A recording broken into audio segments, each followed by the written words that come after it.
I la convidada de la setmana és Maria La Piedra. La veritat és que mai m'he sentit una dona objecte perquè sempre he pensat que sóc jo la que fa servir els objectes com a homes. Els objectes com a homes. Serà todo lo contrario. Perquè fent-me com la tonta i fent veure que jo era la dona objecte he pogut aconseguir tot el que volia. Sota la coraza de dona objecte he fet el que he volgut. Perdóname, pero ole tus huevos. De vegades sí que la típica dona gorda i superlletja m'ha criticat en plan, és que no sé per què et mostres així, jo no ho faria mai. Ojo, Però és que penso, a veure, és que tu no ho pots fer, bàsicament.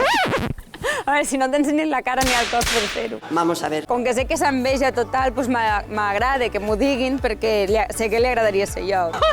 Aviam, de la vida d'abans, per estar soltera m'anava molt bé. Però ara ja no... O sigui, faig de col·laboradora de televisió. Happy birthday, Mrs. Pantoja. Però no estic dins del famoseo perquè ja no em quadre amb el tema d'estar casada. A mi m'encantaria participar en un reality show. Més supervivientes que Gran Hermano VIP. Sí, jo em veig capaç de deixar la meva família 2 o 3 mesos. I està bien. Home, si són 3 millor perquè guanyaria. Toma! És un temps petit i tampoc passa res per no veure'ls 2 o 3 mesos. Hi ha gent que se'n va a treballar a Nova York i s'està 6 mesos i no passa res. No passa nada. La política en realitat tampoc m'interessa tant del que la gent es pense. No. Com que vaig conèixer el Joan Laporta, doncs em va mig liar, vaig acceptar ser la imatge del seu partit. La Porta, president, Però tampoc és algo que em tregui la son. Ara mateix no hi ha cap política així que m'agradi. Bueno, espera, però agradar en quin sentit? A veure, El programa no m'agrada cap perquè al final tots acaben robant, o sigui que votar algú significa, mira, et dono tu el poder per acabar robant-nos.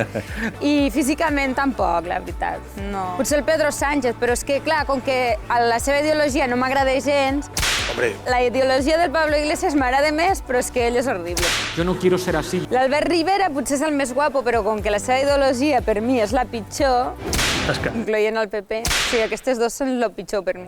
Llavors ja li treu tot el morbo de lo guapo que pugui ser. Perfecto. Jo sí estic a favor de la independència de Catalunya, perquè d'això sí sé una mica, per tot el que m'han explicat, i la veritat que espero que l'aconseguim. Moltes gràcies de tot cor. La gent no li ha donat gens d'importància en que jo sigui independentista perquè des de Madrid o així sempre deien eso es la Porta que le ha comido la cabeza i ja està. La Porta, president... O sigui, com si jo no tingués cervell per pensar si pugui ser independent o no. Així que també m'ha anat bé, tu. Alucinante. A mi aquest paper de tonta i guapa, la veritat és que m'encanta, perquè si puc demostrar que sóc llesta, millor, però si no, no passa res, perquè quan ja es pensen que sóc tonta, no cal que demostri res. Ho té tot bastant controlat.